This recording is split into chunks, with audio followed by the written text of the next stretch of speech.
how to choose a spouse, what qualities they should look for. आपको लगता है कि सिचुएशन वाकई बहुत वर्स होती जा रही है? हमारी यूथ इस वक्त इमरजेंसी सिचुएशन में है. यूनिवर्सिटीज़ में चले जाएं, हर एक का बॉयफ्रेंड है, गर्लफ्रेंड है, रिलेशन तो बनता ही बनता है. उनके अंदर साइकोलॉजिकल डिस्ट्रेस आना शुरू हो जाता है, हाइपर टेंशन आना शुरू हो जाती है, डिप्रेशन तो आम हो जाता है. पेरेंट्स जो है ना वो ये समझते हैं कि चलो ठीक है, बच्चा चाहे जानी बन जाए लेकिन अच्छा इंजीनियर बन जाए, अच्छी ना डॉक्टर बन जाए, अल्लाह माफ़ करे. मेडिकली इसमें कोई दूसरी राय नहीं है कि जो पीक एज है मर्द की भी औरत की भी, वो 20 से लेके 30 तक है, उसके बाद डाउनफॉल. एज गुजर गई है और फिर ताने किसको पड़ रहे हैं? वो लड़की को पड़ रहे हैं, वो लड़के को पड़ रहे हैं. कि मैरिज जो एक सोसाइटी की मॉरल बाउंड्रीज होती है ना, उनको प्रोटेक्ट करती है. कि मैस्टरबेशन से बचने के लिए, सेक्सुअल डिज़ायर्स को कर्ब करने के लिए डाइट बहुत मैटर करती है. जो चीज़ें शादी के बाद मिलने वाली होती हैं वो अल्लाह माफ़ करे पहले एंजॉय कर चुके होते हैं, तो वो कहते हैं why to take responsibility. So brothers, आपको पता है कि सबसे बड़ा प्रॉब्लम इस वक्त यूथ का, जिसके बहुत से हमारे पास केसेस भी आते हैं, बल्कि बच्चे रोते हैं आके. टू बी ऑनेस्ट, अभी तकरीबन 1 महीना पहले मेरे पास 18 साल का बच्चा आया और वो मतलब फूट फूट के रोने लग गया लिटरली. और उसने अपने पेरेंट्स को बहुत कुछ कहा, ब्लेम किया कि जी वो समझते नहीं मेरी नीड्स को, और हमें पता होना चाहिए हम कितने फितने के दौर में रह रहे हैं, हम क्या करें, जहाँ हम जाते हैं वहाँ पे फितना है, तो मैं कैसे अपनी सेक्सुअल डिज़ायर्स को पूरा करूँ, यानी मैं क्या करूँ. आप लोग कहते हैं कि मैस्टरबेशन गलत है, फिर ये गलत है, वो गलत है. तो मतलब वो इतना अंदर से मतलब भरा हुआ था ना कि ही literally exploded in front of me. तो आई थिंक कि ये बड़ा एक ज़रूरी है कि हम लोग इसको एक बहुत ही प्रैक्टिकल और रियलिस्टिक एंगल से डिस्कस करें कि अर्ली मैरिज क्यों होनी चाहिए, उसकी ज़रूरत क्या है, और क्या चैलेंजेस हैं, हर्डल्स हैं, और पेरेंट्स कैसे उसको समझें, और ये कि हमारी यूथ आया प्रिपेयर्ड भी है कि नहीं फॉर अर्ली मैरिज. तो सबसे पहले तो मैं आप लोगों से पूछना चाहूँगा कि इस सिचुएशन रियली दिस वर्स, क्या आपके साथ भी ऐसे बच्चे आते हैं और रोते हैं आके, और looking at all of the environment, universities का माहौल, हर चीज़, आपको लगता है कि सिचुएशन वाकई बहुत वर्स होती जा रही है? जी ब्रो. जी में बिल्कुल ऐसे ही है. हमारी सोसाइटी बहुत ज़्यादा हाइपर सेक्सुअलाइज हो गई है. हर चीज़ में आप देख लें कि इस चीज़ को अपोजिट जेंडर को इंक्लूड किया जा रहा है. हमारे एडवर्टीजमेंट्स, हमारे ड्रामाज, हमारी मूवीज़, हमारी जो ड्रेसिंग्स हैं, हमारे फैशन इंडस्ट्री, तो हमारी यूथ पे हर तरफ से बम्बार्डमेंट हो रही है. उनकी डिज़ायर्स जो हैं उसको बहुत ज़्यादा ना एग्जेजरेट किया जा रहा है बाय ऑल दीज मीन्स. बिल्कुल. तो आई बिलीव के we are in an emergency situation. हमारी यूथ इस वक्त एमरजेंसी सिचुएशन में है इन रिस्पेक्टिव ऑफ द ईमान. तो उनके लिए it's very very very important at the moment कि वो अर्ली शादियाँ करें, उनकी अर्ली मैरिजेस हों, ताकि वो अपने आप को आप समझ लें फितने से बचा सकें. Yes bro. एडवर्टीजमेंट्स की अगर बात करें, कॉर्नेटो का ऐड, कॉर्नेटो आइसक्रीम का ऐड, मतलब आप देखें कि उसमें हराम रिलेशन प्रमोट किया जा रहा है. मेरी नज़रों से Cornetto is all about like love और डेट. एग्जैक्टली. मैं ऑडियंस को बताता चलो, कंज्यूमर साइकोलॉजी मेरा एक कोर्स है, MSc साइकोलॉजी जो मेरी चल रही है, बस फाइनल सेमेस्टर इंशाल्लाह. उसमें कंज्यूमर साइकोलॉजी में हमें असाइनमेंट्स मिलती हैं कि आपने एडवर्टीजमेंट्स को क्रिटिकली एनालाइज करना है, जो हमारा कल्चर डिपिक्ट नहीं कर रही जो एडवर्टीजमेंट्स. तो इसलिए मेरी एक नज़र है एडवर्टीजमेंट्स में. तो देखें, जब आप उस एड में हराम रिलेशनशिप प्रमोट कर रहे हैं तो यूथ क्या समझें. एक तरफ जो है ना वो कहते हैं जी कि मौलवी हमें कह रहे हैं, आप लोग हमें कह रहे हैं कि जी हराम रिलेशन ना बनाएं. दूसरी तरफ है ही ये चीज़, इन ही ये है, हर चीज़ हमें इसी एंगल से नज़र आ रही. फिर यूनिवर्सिटीज़ में चले जाएं, हर एक का बॉयफ्रेंड है, गर्लफ्रेंड है, रिलेशन तो बनता ही बनता है. फिर शादी हम कर नहीं सकते. बल्कि अभी आप मेरे साथ US से यूनिवर्सिटी ऑफ साउथ एशिया थे, वहाँ पे क्या कह रहा था वो भाई कि मेरा दोस्त है वो हराम रिलेशन में इन्वॉल्व है. जब भी मैं उसे मोटिवेट करता हूँ कि निकाह कर ले, वो कहता है वो तो हो ही नहीं सकता. तो हो क्यों नहीं सकता? पेरेंट्स नहीं मानेंगे, जॉब नहीं लगी, ये नहीं हुआ, वो नहीं हुआ. तो how do you look at the situation? आप चूँकि वॉलंटियर हेड भी हैं, आपके पास भी आके रोते हैं बच्चे. एक्चुअली अली भाई, सिचुएशन यही है कि जो हमारी यूथ है ना, स्पेशली उनका जो सबसे बड़ा प्रॉब्लम ये है कि ना उनको कोई अंडरस्टैंड नहीं कर पा रहा. और जो पेरेंट्स हैं, टीचर्स हैं, तलीमी इदारे हैं, देखें हमारे तलीमी इदारे सबको पता है, इसमें कोई ढकी छुपी बात नहीं है. यूनिवर्सिटीज़ को देख लें, कॉलेजेस को देख लें, स्कूल्स को देख लें. अब तो स्कूल्स में भी ये चीज़ें इतनी आम हो चुकी हैं कि जो एक मिक्स गैदरिंग है, जो लड़का लड़की साथ पढ़ रहे हैं, और उसको बढ़ाया भी जा रहा है। यूनिवर्सिटीज़ वगैरह जो हैं, अगर आज ये ख़त्म कर दें कि सिर्फ बॉयज़ की क्लासेस होंगी या गर्ल्स की अलग क्लासेस होंगी, तो यूनिवर्सिटीज़ ख़त्म हो जाएंगी, बंद हो जाएगी, and they are so insecure. तो वो खुद इतना ज़्यादा हाइपर कर रहे हैं बच्चों को, लेकिन चैनलाइज नहीं करवा रहे, सुन नहीं रहे। वो कह रहे हैं ठीक है, हो रहा है तो होने दो। इस तरह पेरेंट्स हैं, उन्होंने आंखें बंद की हुई हैं, टीचर्स ने आंखें बंद की हुई हैं, क्योंकि उनको पता है कि अगर हम इनको इस तरफ लेके जाते हैं तो यूनिवर्सिटीज़ में कौन आएगा या कॉलेजेस में कौन आएगा। Same is the case with the fashion industry, same is the case जो जितना आपने बताया जो कंज्यूमर गुड्स हैं। आप देखें एक टायर के इश्तिहार में फीमेल का क्या काम है, एक टायर है, एक बहुत मशहूर कंपनी है, आपने भी देखा होगा। प्रॉब्लम ये है कि हमारे पास बच्चे आते हैं, बच्चे कहते हैं हमें, हमसे रिक्वेस्ट भी करते हैं, लेकिन ऑन द अदर साइड उनको कोई सहारा देने वाला नहीं। देखें ऑब्वियसली शादी के लिए आपको कुछ रिसोर्सेज चाहिए, रिसोर्सेज होना बहुत ज़रूरी है। बच्चों को आप देखें ना कि आप हमारा अगर आप एजुकेशन सिस्टम देख लें तो एक बच्चा मास्टर्स, एमफिल, पीएचडी कर लेता है, लेकिन उसके पास जॉब नहीं है। उसके पेरेंट्स, ये बहुत बड़ा मसला है। अगर एक बच्चा शादी करना चाहे वो कर सकता है, लेकिन उसके पेरेंट्स उसका तो खर्चा उठा लेंगे, लेकिन अगर जिस लड़की ने घर पे आना है उसने भी एक रोटी खानी है, 1.5 रोटी खानी है, सॉरी, उसका खर्चा नहीं उठा सकते। तो पेरेंट्स खुद भी इस चीज़ को कवर नहीं करना चाह रहे। Same is the case with education sector. जब ये लोग सुन लेंगे बच्चों को और समझ लेंगे तो फिर कुछ सोल्यूशन निकल आ सकता है, लेकिन ये सुन ही नहीं रहे। असल अफसोस की बात ये है, और सोल्यूशन भी नहीं देना चाह रहे। बिल्कुल ऐसे वो मेंटोर्स नहीं है एक्चुअली सोसाइटी के अंदर, क्योंकि आई बिलीव के ब्रो ये चीज़ प्रायोरिटी नहीं है ना। इस चीज की प्रायोरिटी यूथ के लिए तो है, और सिर्फ उस यूथ के लिए है जो अपना ईमान बचाना चाहती है। सही, हर बंदा, हर यूथ इज नॉट विलिंग के शादी हो उनकी। बिल्कुल। तो जो आप बता रहे हैं उनकी प्रायोरिटीज ये नहीं है। अब अनफॉर्चुनेटली अल्लाह ताला हम लोगों को हिदायत दे एज ए नेशन, पेरेंट्स की प्रायोरिटीज भी ये नहीं है। सही। I know A brother Ali भाई, उसने अपनी अम्मा जी से सवाल किया विद वेरी ड्यू रिस्पेक्ट कि अम्मी आप मेरी पढ़ाई के लिए बहुत कोशिश कर रही हैं, आप चाहती हैं मेरा अच्छा कैरियर बन जाए, which is very natural, parents की ख्वाहिश होती है। लेकिन उसने कहा कि अम्मी अगर अल्लाह ताला मुझे कल को जहन्नम में फेंक देते हैं because of all those things which I am involve in, और आपको नहीं पता, व्हाट विल यू डू। तो अम्मी ने आगे से कहा बेटा ये क्या बकवास सवाल किया तुमने मेरे से, क्या फजूल बात है, छोड़ो इस बात को, तुम अपनी स्टडीज़ पे तवज्जो दो। तो unfortunately this is not the priority right now. ये तो बेचारे जिस तरह अभी भाई बता रहे हैं ना कि बच्चे आके रोते हैं, ये तो लिटरली अली भाई बच्चे इतने मिजरेबल स्टेट में आते हैं हमारे पास। यूथ क्लब में तो यही काम है ना, हम लोग लोगों को दिलासा देते हैं, हम लोग यूथ को एक एवेन्यू फ्राहम करते हैं कि वो आए हमारे पास, अपने जो हार्ट आउट करें। तो लिटरली ब्रदर्स आर बेगिंग, क्योंकि ब्रदर्स से हमारी डीलिंग होती है जी। वो कहते हैं यार अलीम भाई, रबी भाई, अली भाई आपके पास आते हैं कि यार हमारी शादी करा दें, we are ready for it, even in some cases they are earning a good amount is that, but the problem is again that के प्रायोरिटी नहीं है, we don't want to look about. और अली भाई एक जो सबसे बड़ा मसला जो सब कॉन्टिनेंट में, और मेरे पास मेरे बड़े करीबी मेरे दोस्त भी हैं, उनका भी एक केस रहा मेरे सामने। एक सबसे बड़ा मसला जो पेरेंट्स ये समझते हैं कि अगर हमने इसकी शादी कर दी तो whatever he is earning, that earning will be shifted to someone else. और वो जो इनकम है, वो जो इनकम है ना, हालांकि उनको ये समझ आनी चाहिए कि you have to trust on your, आप अपने बेटे पे ट्रस्ट करें कि आपका बेटा है वो। जिस बेटे ने आपको इतने साल धोखा नहीं दिया, जिस बेटे ने आपको इतने साल नहीं कुछ किया, तो हाउ इट इज़ पॉसिबल कि just for the single person वो सारा कुछ दे देगा। बिल्कुल। तो ट्रस्ट, लैक ऑफ ट्रस्ट जो है ना वो समझ आ रहा है, ट्रस्ट भी नहीं कर रहे, और इनसिक्योरिटी है। मतलब कि एक बच्चा जो है वो CSS ऑफिसर है, एक बच्चे का सॉफ्टवेयर हाउस है। अब पेरेंट्स कह रहे हैं जी we are having a good amount, हम लग्जरी लाइफ गुजार रहे हैं, लेकिन होगा क्या, तो ये आधा हो जाएगा, तो हम तो वो चीज़ नहीं कर सकते। बल्कि हमारी सोसाइटी में रिश्ते पता है कैसे होते हैं कि जी फैमिली में करो, क्यों, ये जिनकी ज़मीनें होती हैं, इसलिए कि ज़मीनें विद इन फैमिली रहे, वो किसी गैर को जो है ना वो ना चली जाए। तो ये इस लेवल पे ना सोचा जाता है, विच इज़ वेरी अनफॉर्चुनेट। हॉस्टलाइट्स जो है ना वो हमारे पास बहुत आते हैं। हॉस्टल्स में बच्चे क्या कर रहे हैं, ये अगर पेरेंट्स को पता लग जाए तो अपनी बच्चियों को कभी भी हॉस्टल्स ना भेजें। हम इस एरिया की बात कर लेते हैं, हमारे करीब का एरिया, बहुत हॉस्टल्स हैं यहाँ पे।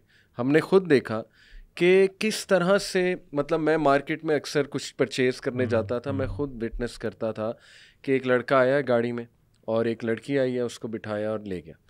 और वो ऑब्वियस सी बात है कि वो डेट है, ठीक है, ऑब्वियस सी बात है कि वो एक हराम काम के लिए, अल्लाह माफ़ करे, जा रहे हैं। तो वो निकलना चाहते हैं, ऐसी बात नहीं है कि सारे ही जान के ये कर रहे हैं, बस वो trap, they are somehow trap. और पेरेंट्स जो है ना वो ये समझते हैं कि चलो ठीक है, बच्चा चाहे जानी बन जाए लेकिन अच्छा इंजीनियर बन जाए, अच्छी ना डॉक्टर बन जाए, अल्लाह माफ़ करे। और ऐसे ऐसे घरों के बच्चे हमारे पास आते हैं, रोते हैं, कहते हैं हमने जिना कर लिया। ये कोई, मैं आपको ऐसे ही फैमिलीज़ का नहीं बता रहा जो बहुत ही ख़राब फैमिलीज़ हैं, अच्छी फैमिलीज़ के बच्चे आके कह रहे हैं कि हमसे ये काम हो गया, अल्लाह माफ़ करे। सोचें हम अपनी जनरेशन को, मतलब जिना कितना अल्लाह सुब्हानहू तआला के नज़दीक, एक तो ये मेजर सिन है, दूसरा आपके अल्लाह माफ़ करे औलाद तक असरात आते हैं अगर हम तौबा ना करें। तो ये बहुत सीरियस इशू है, बहुत इमरजेंसी सिचुएशन लगी हुई है, लेकिन हमने प्रैक्टिकली जो है ना इसको देखना। अली भाई, जिस तरह आपने एक सिचुएशन बताई है ना, मैं नाम नहीं लूँगा, एक भाई मेरे से मिलने आए और उनसे अक्सर मेरी मुलाकात होती है।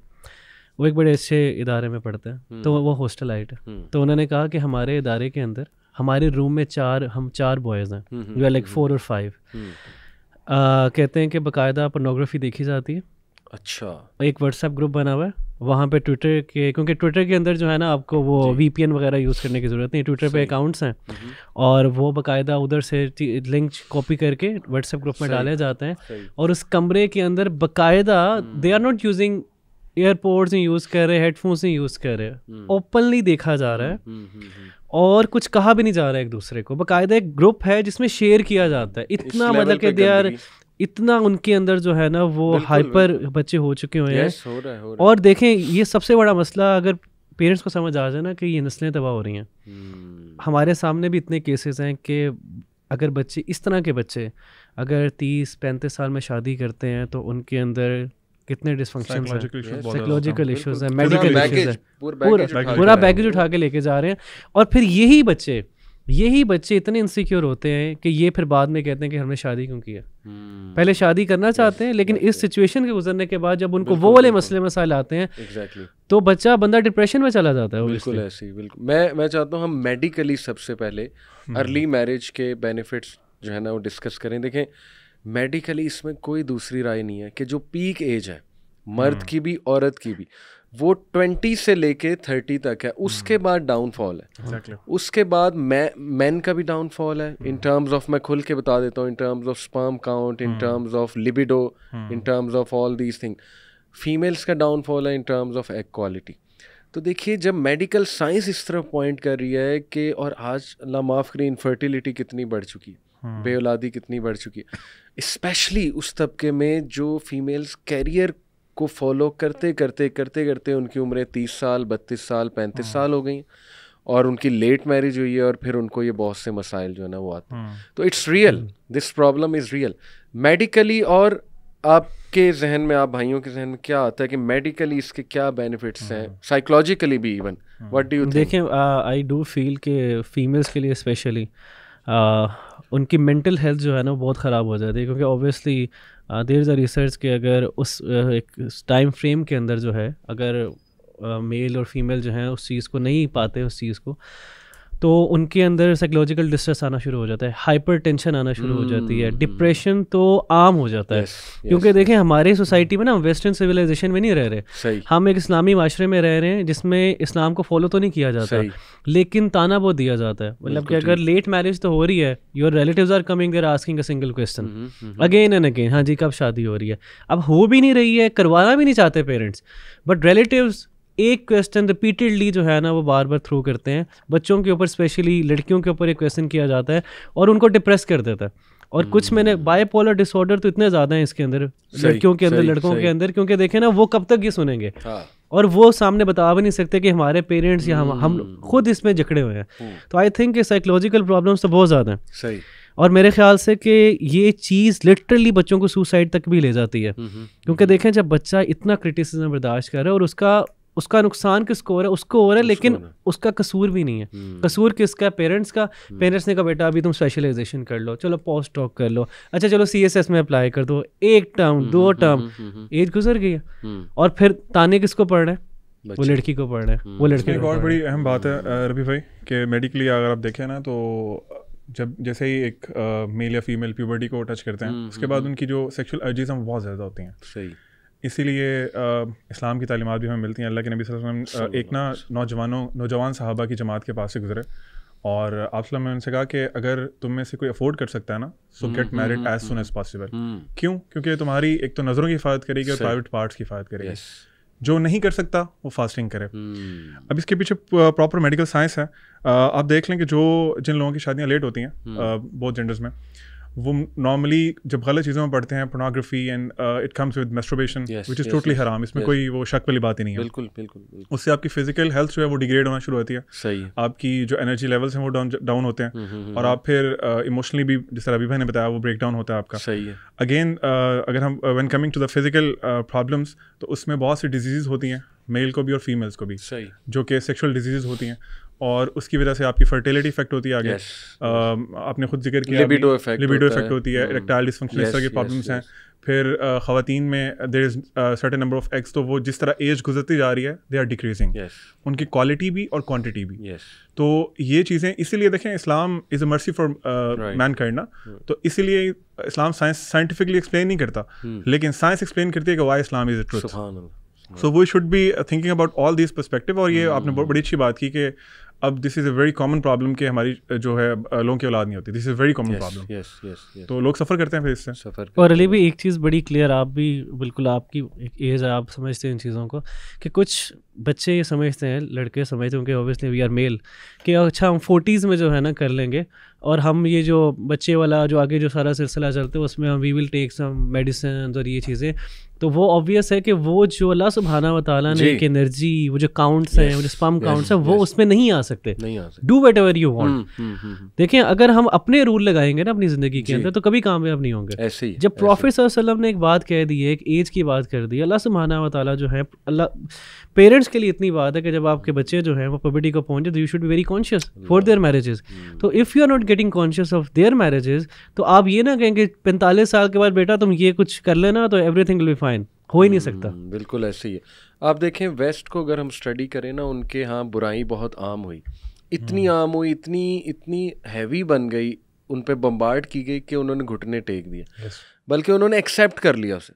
जब उन्होंने एक्सेप्ट किया तो उन्होंने प्री मैरिटल सेक्स को भी वो डिस्कशन, जो सेक्सुअल रेवोल्यूशन सारी चली गई, अलाउड है, कोई मसला नहीं है। और मैन वुमेन बोथ वो अंडरस्टैंडिंग हो गए एक दूसरे के बारे में, कोई बात नहीं, अगर इसने जिना किया हुआ है पास्ट में तो इट्स ओके, ये चलता है। इसी तरह फीमेल्स जो है ना वो अंडरस्टैंडिंग हो गई मेल्स के बारे में कि इट्स ओके, कोई बात नहीं, हम पढ़े लिखे लोग हैं, हमें पता है कि ये हो जाता है।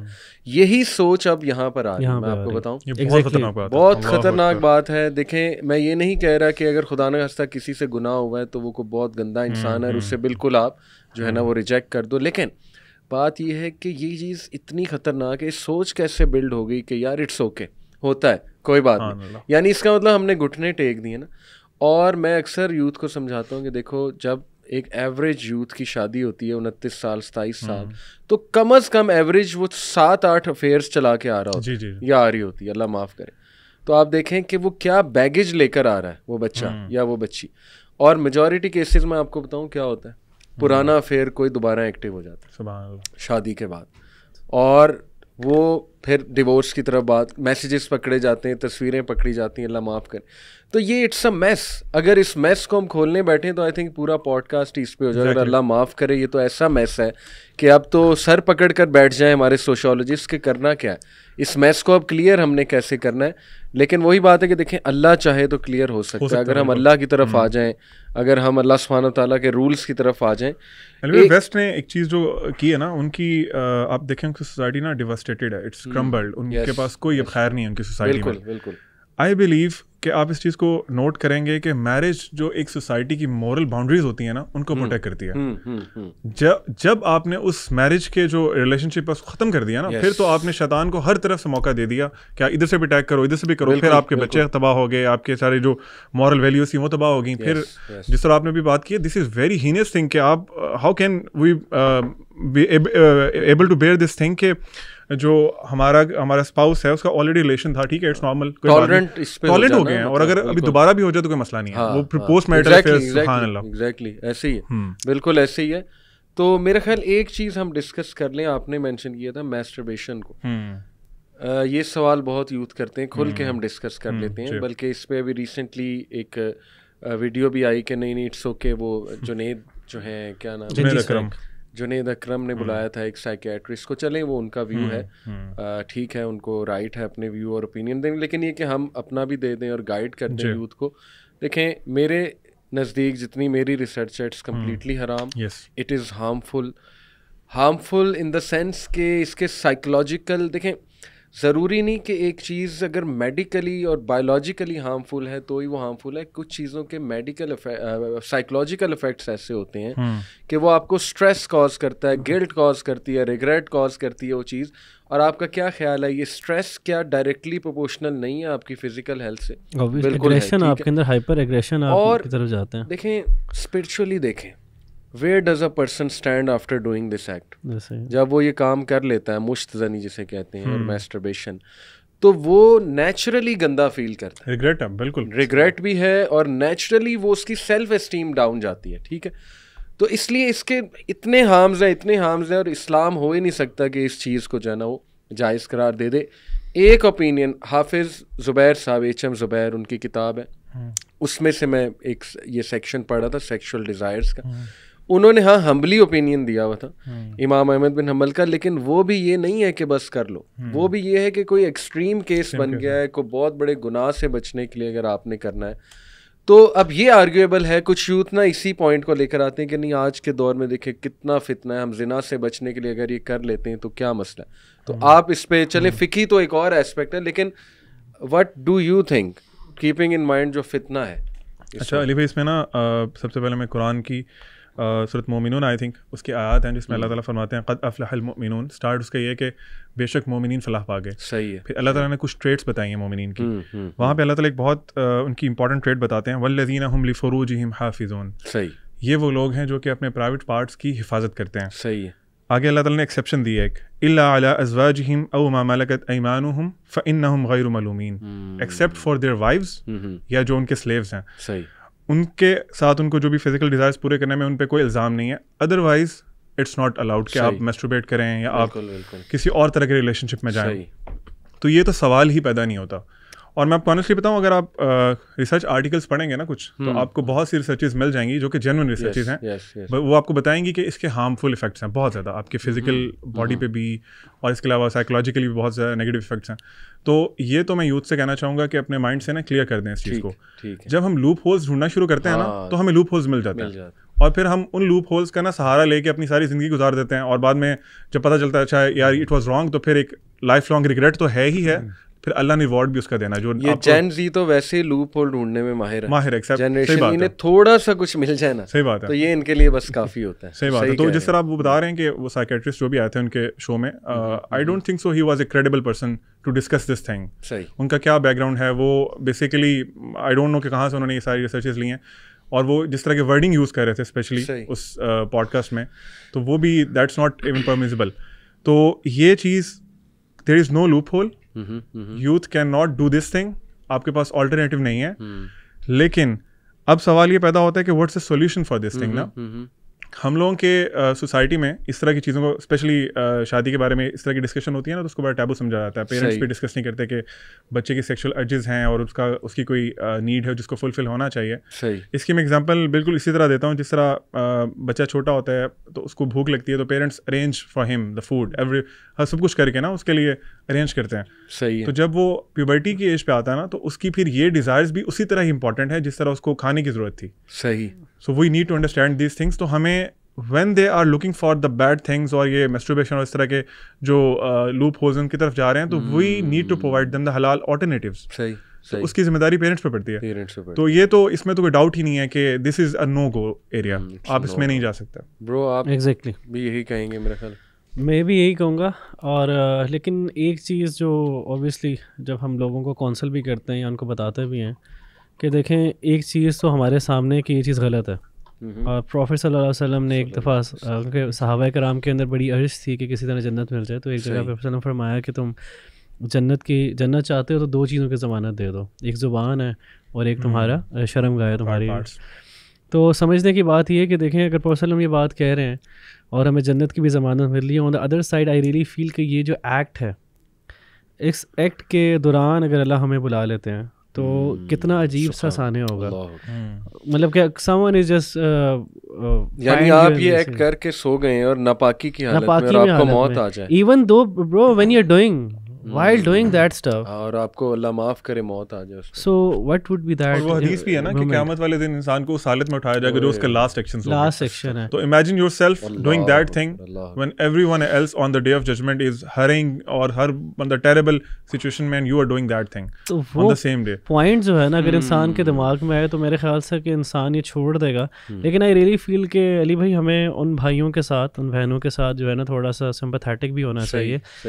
हमें उनको थोड़ा गाइड भी करना चाहिए। ये बहुत इंपॉर्टेंट है कि अपनी एनर्जीज को चैनलाइज करें, एक्सरसाइज करें, अपनी डाइट को देखें। देखिए आजकल के बच्चे जो है ना उनका बेस्ट बडी फूड पांडा है, मतलब कि उन्होंने जो है ना बस फूड पांडा करना है। और आप बेहतर बताएंगे एज अ मेडिकल प्रोफेशनल के जो शुगर इनटेक है वो इस जनरेशन की कितनी है, और वो डायरेक्टली प्रोपोर्शनल है सेक्सुअल डिजायर। एग्जैक्टली। ये जो फास्ट फूड है ना, ये आपको बहुत रश देता है ग्लूकोज का, और बहुत क्विक रश देता है, इसलिए इसका नाम फास्ट फूड है, इसीलिए इसको फास्ट फूड कहते हैं। तो जैसे वो आपको रश होता है ना, आपके जो जितने हार्मोन्स हैं स्पेशली सेक्सुअल डिजायर्स से रिलेटेड, वो सारे इंक्रीज होते हैं। और मैं आपको एक केस स्टडी बता देता हूँ। मैं एक भाई की काउंसलिंग कर रहा था जो कि एडिक्ट थे पोर्नोग्राफी के और इस तरह की चीज़ों से।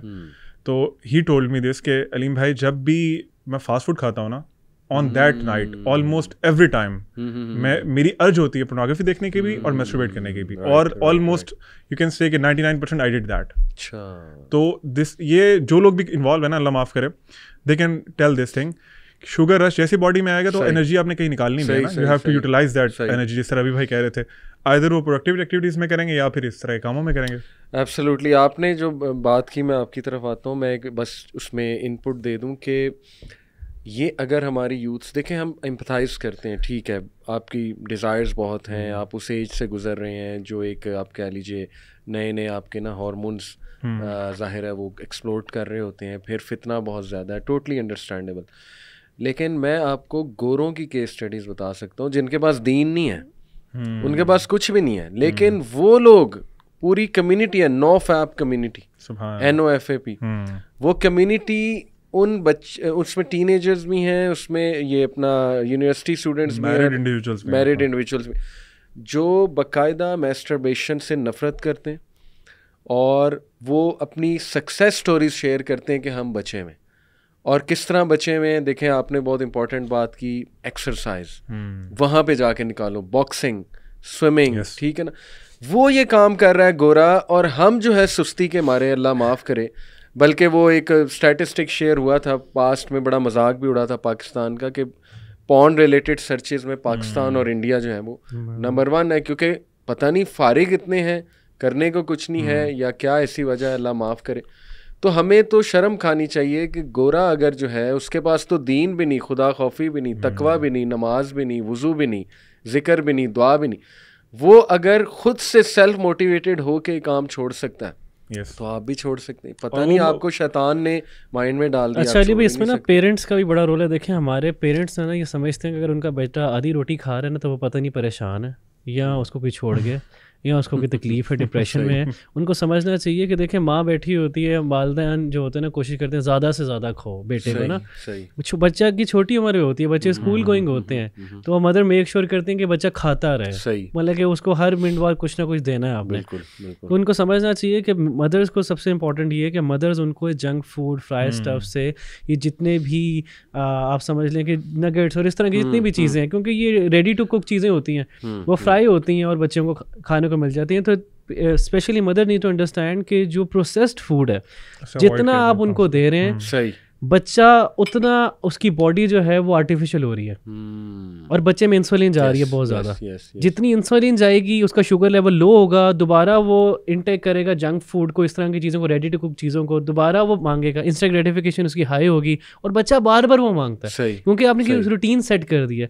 स्टार्ट में बच्चों को सिखाया जाए कि हेल्दी डाइट के, फ्रूट्स, वेजिटेबल्स, और जो घर के खाने हैं। प्रॉब्लम ये है कि हमारे पेरेंट्स भी पैसिव हो चुके हुए हैं, वो कहते हैं खैर है, इजी टू कुक है, कुछ नहीं होता, मंगवा लेते हैं, खा लेते हैं।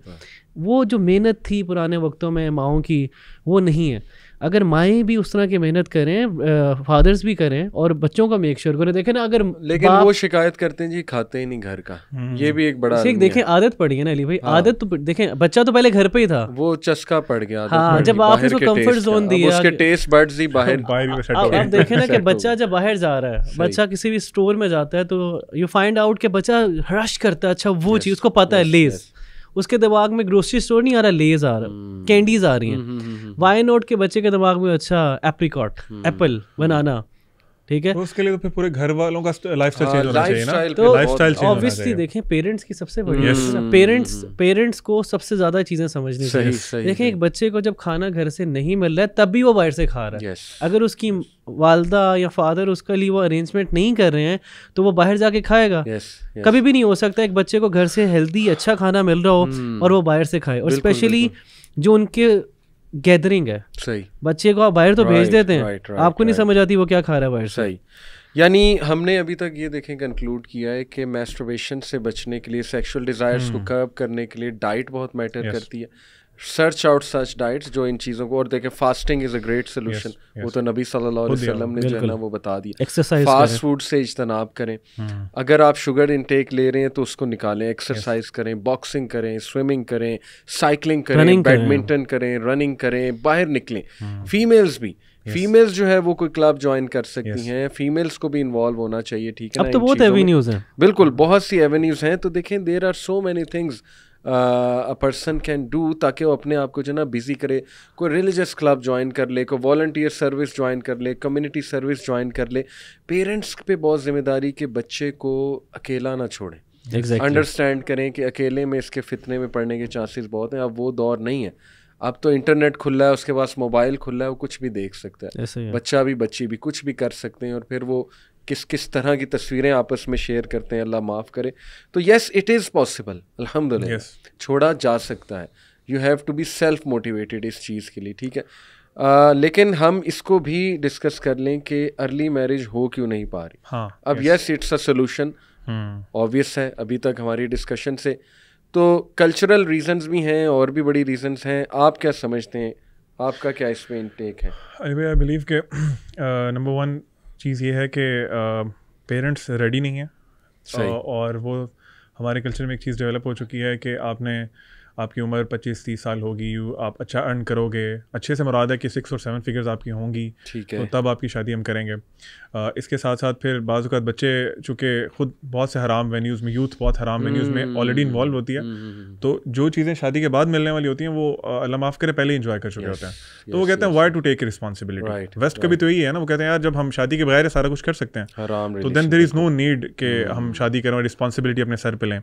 तो एक ये रीज़न है। इसके अलावा मैंने ये बहुत ऑब्जर्व किया है कि हमारे लिए, जिस तरह आपने खुद बताया था, जेन ज़ी शॉर्टकट्स के लिए शॉर्टकट्स की तरफ जाती है, तो वो अपनी जो डिज़ायर्स हैं उनके लिए दे हैव टू स्ट्रगल। यानी स्ट्रगल से मुराद है कि उनको जल्दी रिस्पॉन्सिबल होना पड़ेगा, उनको अपने हाउस चोर्स में हेल्प करनी पड़ेगी अपने पेरेंट्स के साथ, जिम्मेदार बोथ मेल्स एंड फीमेल्स।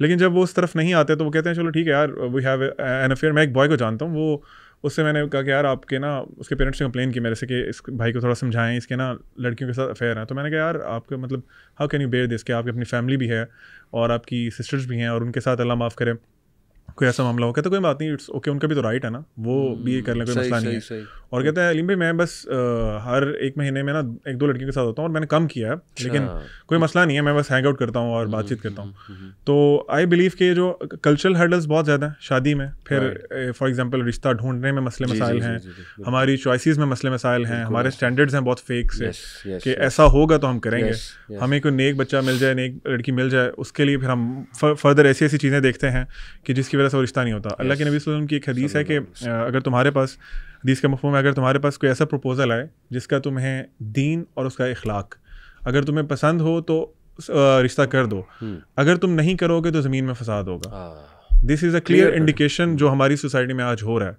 हम लोग दीन और इखलाक तो देखते नहीं है। बात कहाँ से शुरू होती है? लड़के के केस में पैसे, वो जॉब क्या करता है, लड़की के केस में वो कितनी खूबसूरत है, उसकी क्या क्वालिफिकेशन है।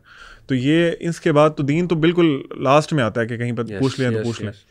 तो आई बिलीव कि ये जो हमारे कल्चरल हमने एक आप समझ लें कि चीज़ें बना ली हैं ना, डेवलप कर ली हैं, कुछ हमने हिंदुओं से ले ली हैं, उनके साथ ही हम रहे हैं इतने साल, तो वो चीज़ें बहुत बड़ी रुकावट हैं कि अर्ली मैरिजेस नहीं होती। और फिर लोग अपने अपने परसेप्शन, कोई डिग्री परसू कर रहा है, वो ख़त्म हो रही है 25-26 साल में जाके आपकी एमफिल PhDs होती हैं, फिर की जॉब मिलती है। तो एक पूरा ना साइकिल है। मैं समझता हूँ कि every avenue in the society is against the institute of marriage. हर कोई कोशिश करे कि शादियाँ डिले करो बस किसी तरह।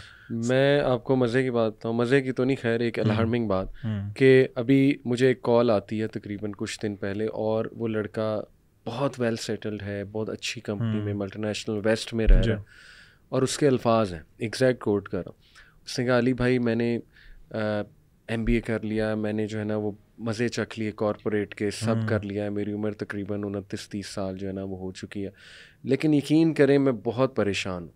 यानी मुझे हर सक्सेस है, कहता है मैं गाड़ी ले सकता हूँ, मैं जो है ना वो कुछ खाना चाहूँ खा सकता हूँ, अल्लाह ने मुझे माल बहुत दिया है, प्रमोशंस हो रही हैं मेरी, यानी कैरियर वाइज मैं बहुत सक्सेसफुल, लेकिन गुनाहों के मामले में वो इतना परेशान था कि उसे समझ नहीं आ रही थी कि मैं क्या करूँ।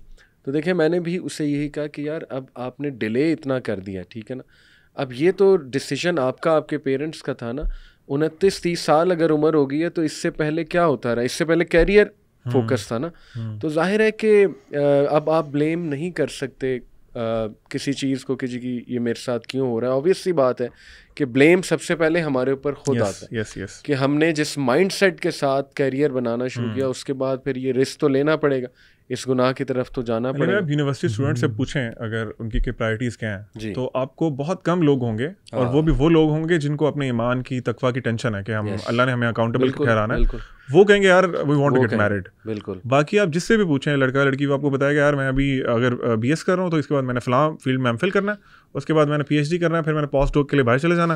तो उनकी लाइफ की प्रायोरिटी शादी नहीं है, क्योंकि उनको वही वाले मसला जो आप बता रहे थे, they don't need it, they don't need घर की जिम्मेदारियां। फिर बच्चे आके कहते हैं जी कि मेरी अम्मी कहती हैं कि पहले बेटियों की तो होने दो, ये अच्छा लगता है कि पहले बहन बैठी हुई है और तुम्हारी हो जाए, तो मतलब पता नहीं ये कहाँ से ये कल्चरल चीज़ें जो है वो आ रही हैं। अली भाई आई फील के देखें ये जो हमारा एजुकेशन सिस्टम है, और स्पेशली जो टीचर्स हैं, देखें हमारे इस्लामिक, देखें ये इस्लामिक कॉन्सेप्ट है ना, शादी जो है इस्लाम के अंदर एक चीज़ है, निकाह, वसल्लम फरमाया कि निकाह मेरी सुन्नत है। हमारे 1 क्लास से लेके PhD तक you can't find a single chapter importance of marriage. ठीक है, देखिए हमारी पूरी एजुकेशन सिस्टम और मीडिया ने ये बताया, जिस तरह अब्दुल्ला भाई कह रहे हैं कि हमने शादी को डिले करना है, और एक बात समझें कि शैतान के लिए सबसे मज़ेदार चीज़, सबसे अच्छी चीज़ और बेस्ट चीज़ उसके लिए क्या है कि मियाँ बीवी आपस में ना रहें। ही लव्स दैट कि जब वो टूटते हैं, लेकिन वो उससे पहले ही बहुत प्रिपरेशन कर चुका हुआ है, वो जोड़ने ही नहीं दे रहा, वो जुड़ने ही नहीं दे रहा। वो कह रहा है कि आप हराम करो, इट्स सो इजी। बिल्कुल, बच्चों को क्या बताया जा रहा है कि इट्स अ बिग रिस्पांसिबिलिटी, क्योंकि हमारे बच्चे प्रॉपर डराया जाता है कि तू की करेंगे शादी करके। वो एक बड़ा फेमस है ना कि तुम्हारी शादी कर देंगे तो तुम कैसे चलाओगे, हम तो बड़े उसको नेगेटिवली इतना ज्यादा वो डिमोरलाइज कर दिया जाता है, लड़के लड़की दोनों को। लड़कियों को कहा जाता है कि तुम पता चलेगा ससुराल जाके तुम्हें। बल्कि इसमें एक वो जोक भी बना है कि एक बच्चा कहता जी कि जब भी मुझसे कोई अलमारी उठवानी हो ना, ये बड़ी चीज उठवानी हो, तो अम्मी अब्बू कहते हैं कि नहीं तुम जवान हो गया, करो का। जैसे मैं कहता हूँ शादी कर दे, कहते लो तुम तो अभी बच्चे।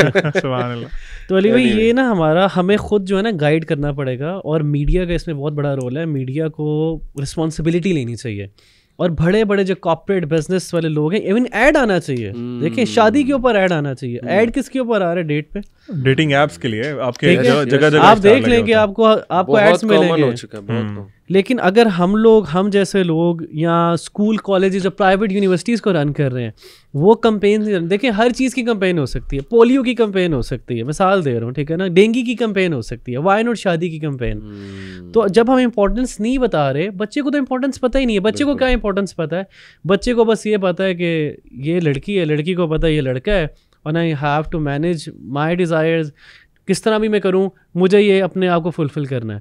लेकिन चैनलाइज नहीं कर रहे। तो जब हमारे इदारे या बड़े लोग जिन्होंने बड़ी बड़ी यूनिवर्सिटीज़ और बड़े बड़े स्कूल कॉलेजेस को चला रहे हैं, वहाँ पे स्टूडेंट्स को ये तालीम नहीं दी जाएगी कि ये आपकी एज है, अब रेडी हो जाओ। कुछ कोर्सेज, कुछ डिप्लोमा कोर्सेज, फ्री चीज़ें बताई जाएं कि ये पाथवे है जी शादी का। बिल्कुल बिल्कुल, अगर ये होगा तब भी पता चलेगा, लेकिन आजकल देखें अभी भी हमारे बच्चों को पता ही नहीं। और फ्रेंकली स्पीकिंग आपको भी पता है कि जब बच्चे कुछ यंग बच्चे शादी कर लेते हैं उनको पता ही नहीं है कि असल में जो पोस्ट मैरिज जो चीज़ें होती हैं, क्योंकि देखिए मूवीज़ क्या दिखा रही हैं, मूवीज़ वो दिखा रही हैं जी कि they live ever after happily, उसके बाद मूवी ख़त्म हो जाती है, बाद की चीज़ें वो दिखाते ही नहीं है। मैं आपको एक कोट कर देता हूँ, अपने भाई हैं माशाल्लाह, आप सबको पता है, उनके बेटे 19 साल में शादी हुई, अभी वो 22 साल का है माशाल्लाह, उसके 2 बच्चे हैं, 1 बच्चा है बहरहाल, और A लेवल्स के बाद उसकी शादी कर दी उसके फादर ने।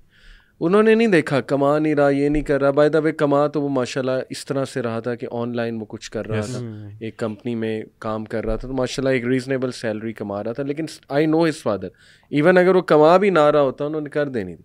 तवक्कल की बात है ना, अगली आएगी तो कितना जो है ना वो खा लेगी, रिस्क अपना लेकर आएगी। मसला ये है कि अगर आप अगली फैमिली ही वो ला रहे हैं, ठीक है ना, जो पहले से डिमांड्स बहुत कर रहे हैं, या आपकी बहुत डिमांड्स है, सुपरफिशियल डिमांड, फिर तो जाहिर है कि मुश्किल हो जाएगा।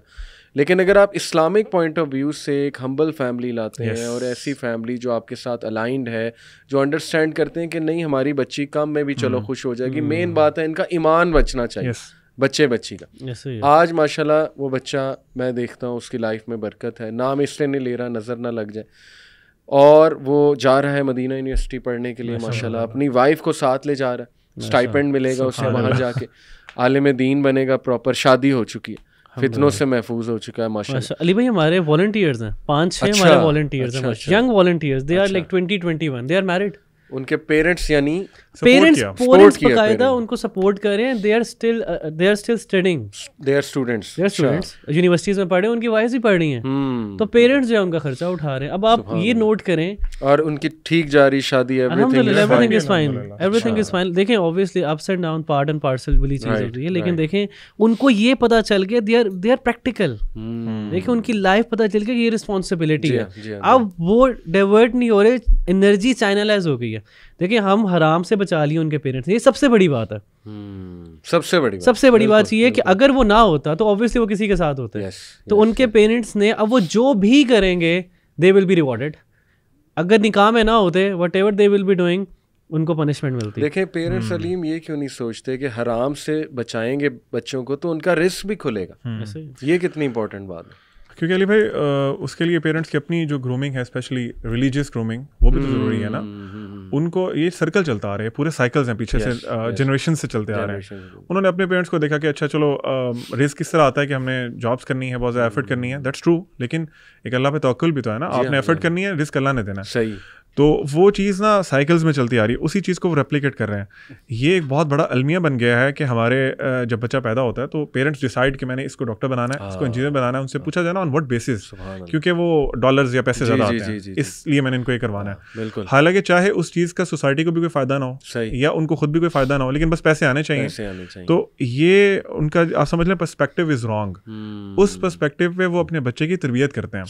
जिस तरह आपने मिसाल दी, उनके जो फादर हैं जिन्होंने उनकी शादी कर दी बहुत जल्दी एज में, वो बच्चा भी खुश है, आपने बताया। और आप देखें कि when a couple moves in the society, शादीशुदा कपल, आपको उनको चेहरे पे ना सुकून महसूस होता है। एब्सोल्युटली। मतलब जो हराम लोग रिलेशनशिप्स में लोग होते हैं, आप देखेंगे वो हमेशा ना डरे रहते हैं कि हमको पकड़े ना जाएं, हम एक्सपोज ना कहीं हो जाएं। जबकि उसके बरक्स एक मियाँ बीवी इंतहाई कॉन्फिडेंट, और वो अल्लाह ने सकीनत नाजिल की होती है। कुरान में आयत है ना, अल्लाह ताला ने फरमाया कि हमने ये जो रिश्ता है इसको तुम्हारी बीवियों के लिए से तुम्हारे लिए सुकून का जरिया बनाया ना। तो सकीनत यही तो है कि उनका दिल मुतमईन है, उनको पता है कि हमारे पास अपने जो भी डिज़ायर्स भी हो गई, वैसे भी हमारे पास एक कंपेनियन है जिससे हम अपनी लाइफ का मोस्ट इंपॉर्टेंट पार्ट शेयर कर रहे हैं। बिल्कुल ठीक। तो ये आई बिलीव के इसमें अगेन हम लोगों ने पेरेंट्स की बात की है काफ़ी दफ़ा, क्योंकि वो इंचार्ज हैं। बच्चे और बच्चियां खुद से भाग के शादी नहीं कर सकते। We should come to this point के बच्चे और बच्चियां खुद से जाके छुप के शादियां नहीं कर सकते। सही। हमारे पाकिस्तानी कल्चर में, सब कॉन्टिनेंट कल्चर में दे आर द वलीज ना, और लड़कियों के केस में तो मैंडेटरी है कि वो पेरेंट्स वली हैं।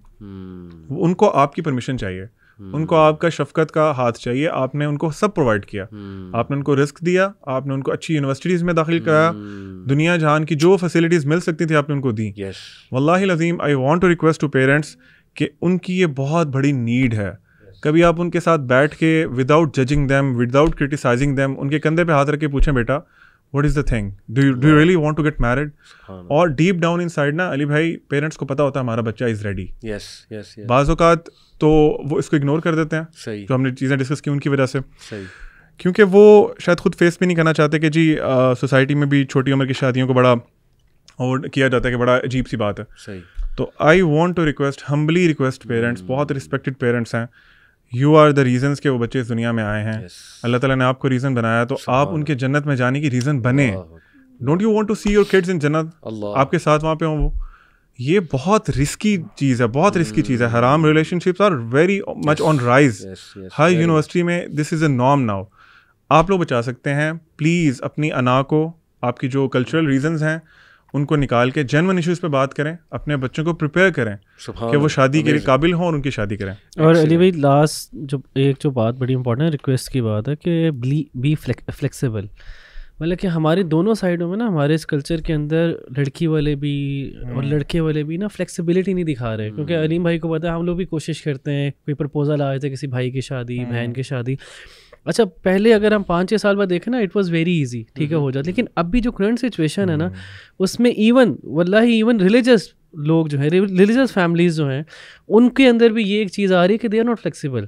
देखें कोई भी परफेक्ट नहीं है, flexible in the choice of spouses. Yes, exactly. कोई भी परफेक्ट नहीं है। वो समझते हैं कि बच्चा सुपर टुपर, मतलब कि बहुत अच्छा हो, लड़की भी प्यारा है तो लड़की भी तो ऐसी होनी चाहिए, और लड़की मतलब कि उनको क्या चाहिए, लड़का भी उनको सलमान पता नहीं क्या क्या चाहिए, वो फैंटेसाइज कर रहे हैं। उनको ये चाहिए कि फ्लेक्सिबिलिटी दिखाएं। अगर आप वाकई ही चाहते हैं, अगर आप वाकई ही उनको अल्लाह के करीब करना चाहते हैं, उनकी एनर्जीज़ को चैनलाइज करना चाहते हैं और एक अच्छी मिसाल कायम करना चाहते हैं माशरे में कि देखो हमने फ्लेक्सिबिलिटी दिखाई, हमने किसी की बेटी को नीचा नहीं समझा, हमने किसी के बेटे को इग्नोर नहीं किया, उसका अखलाक अच्छा था, मिजाज अच्छा था, इस्लाम अच्छा था, हमने उसको एक्सेप्ट किया। तो जब आप एग्जाम्पल शेयर करेंगे, आप एग्जाम्पल बनेंगे, तो फिर आपकी वजह से लोग इंस्पायर होंगे और शादियाँ होंगी। अदरवाइज़ माशरा बिगड़ता जा रहा है, हम माशरे का हिस्सा हैं और हमारी भी औलाद होगी और हम भी इस तरह बैठे रह जाएंगे। इसमें सिर्फ एक पॉइंट मैं ऐड करना चाहूँगा, just to bring this thing in to importance, कि आप देखें जब एक रिश्ता आ रहा है, तो अगर वो लड़का या लड़की बहुत दीनदार है, नेक है, अल्लाह ताला को तो पता है ना कि उनकी रियलिटी क्या है। जस्ट इमेजिन दिस थिंग कि वो बच्चा जन्नती बच्चा है, अल्लाह ने लिखा हुआ है कि उसके जो अमाल हैं उसकी वजह से जन्नत में जाएगा, and you have rejected him on the basis of कि यार उसका रंग थोड़ा सा सांवला है, उसकी हाइट थोड़ी सी कम है, वो पैसे कम कमाता है। एक सहाबी थे, अशरा मुबशरा में आते हैं, वो ना अपनी वाइफ के साथ थोड़े से हार्श थे, उनकी तबीयत नेचर ऐसी थी कि वो थोड़े सख्त तबीयत के थे। तो और वो गालिबन हज़रत अबू बकर की जो बेटी हैं वो उनकी वाइफ थी, आई थिंक अस्मा। तो उन्होंने जो हज़रत अबू बकर की बेटी थी, उन्होंने कंप्लेन की अपने अब्बा जान से कि जो मेरे शौहर हैं वो मेरे पे ना काफ़ी सख्ती करते हैं, थोड़े से हार्श हैं, उनकी तबीयत इस तरह की है, नेचर मुजाहिद थे बेसिकली, हज़रत ज़ुबैर एग्जैक्टली।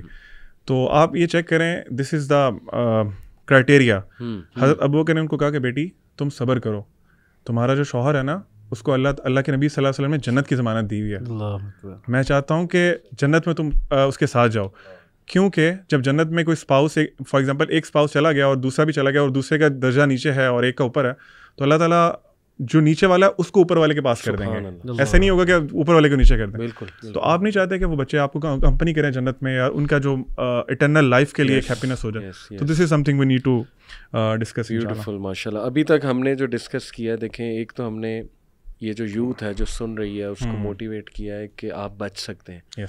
मेरे पास एक नहीं, 100 नहीं, हज़ारों मिसालें कि आपकी एज ग्रुप बची हुई है। ऐसे बच्चे हैं जो कुछ भी करके अपने आप को बिजी करते हैं। देखिए, प्रायोरिटी हो तो बंदा कुछ भी करता है। इसलिए शैतान के उसमें ना है कि नहीं मैं, मेरी एडिक्शन हो गई, मैं तो ख़त्म हो गया हूँ, मैं तो मर गया हूँ, मेरा तो कुछ हो ही नहीं सकता। ये भी शैतान की। और अपनी चीज़ों को शायद पेरेंट्स पे ना डालें, ये बड़ी इंपॉर्टेंट है कि इदारों पे चीज़ों पे ना डालें। देखिए ऑब्वियसली हर एक का देखें, आपकी नहीं हो रही स्पोर्ट्स शादी अगर, तो इसका क्या मतलब है? बहाना बना दिया, वो हराम कामों को बहाना बना दिया। नहीं, प्रोडक्टिव काम करें। On the other hand parents, अब वो भी इस चीज़ को ना पकड़ लें कि देखा वो लोग कह रहे हैं कि बच सकते हैं तो बचो और वेट करो शादी का। नहीं, हम ये पेरेंट्स को कह रहे हैं, जैसे आपने बहुत खूबसूरत रिमाइंडर पेरेंट्स को दिया है कि यू आर इन इल्यूशन। आपको अगर पता लग जाए कि आपका बच्चा बच्ची क्या कर रहे हैं, तो आप शायद खुदकुशी कर लें, अल्लाह माफ़ करे, मैं ये कहना नहीं चाहता, सही बात, मतलब शर्म से हमारे सर झुक जाएं कि ये क्या हो रहा है। Please understand, pornography addiction peak पे, ठीक है, प्लीज़ अंडरस्टैंड, यूनिवर्सिटीज़ का माहौल बहुत ख़राब है, को एजुकेशन ने तबाही मचाई हुई है, कॉन्सर्ट्स हो रहे हैं, क्या क्या इवेंट्स हो रहे हैं, please understand, WhatsApp, social media, इस पे क्या क्या बातें होती हैं, कैसे कैसे ग्रुप्स बने हुए हैं, आपके बच्चा बच्ची कितने खतरे में। कन्फेशंस ग्रुप जो है उसमें हम हैरान हो जाते हैं देख के कि मैं कहता हूँ जी कि अगर वो ग्रुप्स हम बताने लग जाएं तो बात वही है ना कि पेरेंट्स इल्यूजन में हैं। अभी रिसेंटली मुझे एक पेरेंट मिले जो इमाम मस्जिद है कनाडा में, और बड़े वो रिस्पेक्टेबल बिजनेसमैन भी हैं माशाल्लाह। ये भी बड़ी अच्छी चीज़ है कि देखें कि इमाम मस्जिद इन्फ्लुएंशियल, बहुत ज़्यादा, अल्हम्दुलिल्लाह, वेरी इंपॉर्टेंट। ही सेड, जहाज़ में थे मेरे साथ, कराची जा रहे थे हम, कनाडा से आए थे अपने घर कराची जाने के लिए। मुझे कहते कि मैंने 17 साल बच्ची का जनाजा पढ़ाया अभी कुछ दिन पहले। रीज़न ये जी कि वो she fail in love with a Hindu boy, और पेरेंट्स ने ज़ाहिर तरबियत तो पहले की ही नहीं थी, तो वो उसको नहीं पता था हिंदू से जो है ज़ाहिर शादी नहीं हो सकती, दूसरे मज़हब के बंदे से शादी नहीं हो सकती। पेरेंट्स ने रिएक्शन दिखाया बहुत ज़्यादा उस बात पे, और she ended up committed suicide. तो वो मुझसे रिक्वेस्ट लिटरली हाथ जोड़ के कर रहे थे कि प्लीज़ पेरेंट्स को कहें इल्यूजन से निकल आएँ, आप अपने बच्चों की तरबियत भी करें, इस्लामी तरबियत, इस्लाम की मोहब्बत डालें उनमें। दूसरा, अंडरस्टैंड करें इस बात को कि कितना ज़रूरी है कि आप उनकी अर्ली मैरिज जो है ना वो ज़रूर करें, क्योंकि वो हराम रिलेशंस चलाएंगे ही चलाएंगे, ठीक है। तो लेकिन लास्टली चलें हम ये अब डिस्कस कर लेते हैं, टाइम भी 10 मिनट रह गए हैं, कि are the current youth really prepared for marriage. ये पेरेंट्स का सवाल है। पेरेंट्स कहते हैं इससे तो अपनी बेडशीट नहीं ठीक होती, ये तो अपनी जुराबें उधर फेंक देता है, ये बड़ा इंपॉर्टेंट, इसको तो खाना नहीं, बेटियों को ताने पड़ते हैं, इसको तो घर नहीं संभालना आता, इसकी हम शादी करके हम तो फंस जाएंगे। तो ये हम क्विकली जरा डिस्कस करें। इसमें ना मैं एक चीज़, जिस तरह हम लोग अभी शुरू से लेके अभी तक ना रिस्पेक्टेड पेरेंट्स की बात कर रहे थे और उनको रिक्वेस्ट कर रहे थे on the behalf of youth के आप लोग रिलीजन से बाहर हैं। अब ना हम लोगों को यूथ से बात करनी चाहिए। जिस तरह आपने कहा ना कि आप लोगों के पास कोई जो भी है, इन एनी केस आपके पास ना ये रूट नहीं है कि आप कहें यार चलो मेरा जन्नत का रास्ता बड़ा मुश्किल है तो I should choose the way to जहन्नम। This is not an excuse at any cost. आप लोग क्या करें, अपने पेरेंट्स को बहुत प्यार मोहब्बत से कन्विंस करें, घर की रिस्पॉन्सिबिलिटीज़ लें। ये कोई स्पेशली हॉस्टलाइट्स की बात करूँ मैं, हॉस्टल में अल्लाह माफ़ करे जो बॉयज़ और गर्ल्स होते हैं उनको सर्व किया जाता है ना वहाँ पे, मेड्स वगैरह होती हैं तो वो उनको सर्व कर रही होती है खाना शाना हर चीज़, तो उनकी रिस्पॉन्सिबिलिटी की ना सेंस ख़त्म हो जाती है। मुझे एक बंदे ने शादी से पहले मशवरा दिया था कि ब्रदर किसी हॉस्टल की लड़की से शादी ना करना। तो ये क्यों उन्होंने मशवरा दिया था? Because of all these factors. House chores को सीरियस लें, अपने अब्बा जी के साथ काम करें। मैं तो बल्कि ये कहता हूँ कि जो बॉयज़ हैं ख़ास तौर पे, यार कमाओ कुछ, आप लोगों को टायर भी चेंज करने पड़ते हैं ना, पैसे कमाओ, जो अपने हाथ से कमाओगे ना, this will give you self confidence आपको मिलेगा। तो फिर आप अपने पेरेंट्स और पेरेंट्स को भी फिर होगा, जो सेंसिबल पेरेंट्स हैं वो भी समझेंगे यार चलो he is definitely earning something, क्योंकि एक नीड तो है ना। और रिस्पॉन्सिबिलिटी डालें उसको, कहें बिल जमा करा के आओ, उसको बैंक भेजें, उसको सब्जी लेने भेजें, मम्मी डैडी माहौल बनाया हुआ है, तो फिर वो बच्चा कैसे जिम्मेदार बनेगा? यस, बच्चे पेरेंट्स बात खुद भी कह रहे होते हैं चलो यार ठीक है अभी इसके पढ़ने के दिन है, अभी बेटा तू ना नंबर ले, 90% प्लस मार्क्स लेके आ, ये काम छोड़, पानी की 20 किलो लीटर की बोतल है, तेरे अब्बा जी उठा के लेके आते हैं, तू छोड़, तू सारे काम कर अपने। तो हमें उन पर रिस्पॉन्सिबिलिटी डालनी चाहिए। एंड यूथ प्लीज़, अगर आप लोग वाकई सीरियस है ना, अगर आप लोग बचना चाहते हैं तो रिस्पॉन्सिबिलिटीज लें। बाज़ औक़ात अब्बा जी के हाथ से पकड़ लेंगे, अब्बा जी आई एम हेयर ना, मैंने कल को ये काम करना है। And this is proven thing. जिन मर्दों को और जिन खवातीन को शादी से पहले काम की आदत नहीं होती ना, वो शादी के बाद नहीं करते। बिल्कुल। और वो फिर दोनों स्पाउसेस में से एक सफ़र कर रहा होता है, यार औरतें देख रही होती हैं यार हमारा जो शौहर है वो बाहर से कुछ लेके नहीं आता, सुस्त इंसान सारा दिन बैठ के यहाँ शादी के बाद गेमें खेलता रहता है, बॉय रहते हैं पबजी, शादी के बाद भी वल्लाही I got so many cases like अच्छे खासे हस्बैंड्स हैं, they are like super guys, like they love PUBG, पूरा दिन पबजी खेलते हैं। एक है कभी लेकिन ये के एडिक्ट सारा दिन सारी रात गेम में। तो जब आपकी ये हरकतें होंगी ना, तो फिर पेरेंट्स आपको कहेंगे कि आपकी शादी नहीं करनी। फिर आपने जवाब दिया और फिर आप एक्सक्यूज भी, अल्लाह को भी एक्सक्यूज नहीं दे सकते कि यार मैं तो इतना काबिल था, अल्लाह इन्होंने फिर भी मेरी शादी नहीं की। आपको, और सेम फॉर द सिस्टर्स, आप लोग अपनी अम्मी का हाथ बटाएं, किचन में काम करें, जो आपकी बेसिक रिस्पॉन्सिबिलिटीज हैं शादी के बाद उनको अभी से लें, ताकि आपको एक तो प्रैक्टिस भी हो, दूसरी बात है आपको एक फीलिंग है कि यार I am ready for marriage. सही बात है। अच्छा अली भाई, मैं जिस तरह अब्दुल भाई ने बताया कि लाइफ स्किल्स ना सीखें, लाइक रिस्पॉन्सिबिलिटीज़ जो है ना वो, अच्छा कुछ बच्चे समझते हैं कि ना रिस्पॉन्सिबिलिटीज़ ना बर्डन है, असल में यही आपको मैनहुड देता है, यही आपको वुमेनहुड देता है। अगर आप घर का ख्याल नहीं कर रहे हैं, जो लड़का है उसको पता ही नहीं है कि मुझे अब एक जिम्मेदारी लेनी है, I will be the sole bread and butter for my family, मतलब कि आप इन इस्लाम आपको ये नहीं करना कि आप अपनी वाइफ को बाहर भेज रहे हैं, you should be responsible for each and everything whatsoever आपकी वाइफ को चाहिए, तो you should be earning for her. On the other side देखें, एक चीज़ बड़ी इंपॉर्टेंट है और ये बड़ा आई थिंक जो बच्चे जो हैं वो शादी की तरफ भी आना चाहते हैं, बच्चियाँ शादी की तरफ भी आना चाहती हैं, प्रॉफेट सल्लम की एक हदीस है और हदीस का मफ़हूम ये है कि अल्लाह सुब्हानहू व तआला 3 बंदों की पर्सनल मदद करते हैं।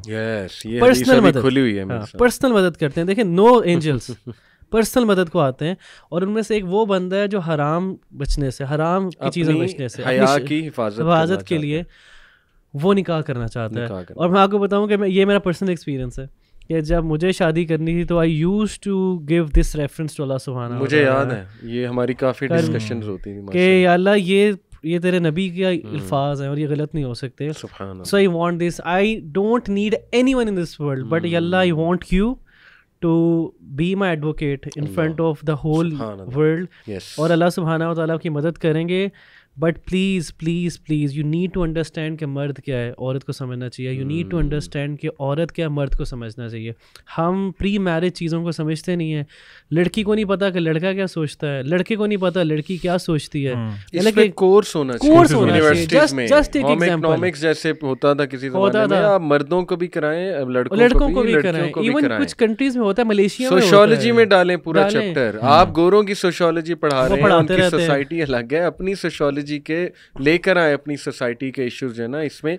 बल्कि मैं तो कहता हूँ जुम्मे के खुतबात इस मौजूद पे होने चाहिए, बिल्कुल। और अर्ली मैरिज पे पंप करें, खतीब को चाहिए पंप करें। अली भाई इंशाल्लाह मैं ये कहूँगा कि माशाल्लाह आप भी जाते हैं यूनिवर्सिटीज़ में, तो आपसे भी रिक्वेस्ट है, हम तलीमी इदारों से भी रिक्वेस्ट करते हैं कि यूथ क्लब के स्पीकर्स को और भी स्पीकर्स को बुलाएं बाकायदा सेमिनार्स के लिए। समर्स में इस तरह के कोर्सेज करवाएं, समर्स होते हैं, फ्री होते हैं बच्चे, और हम फ्री ऑफ कॉस्ट कराने के लिए तैयार हैं। 5 डेज वर्कशॉप, 3 डेज वर्कशॉप, इंशाल्लाह हमें बताएं, हम हाजिर हैं इंशाल्लाह।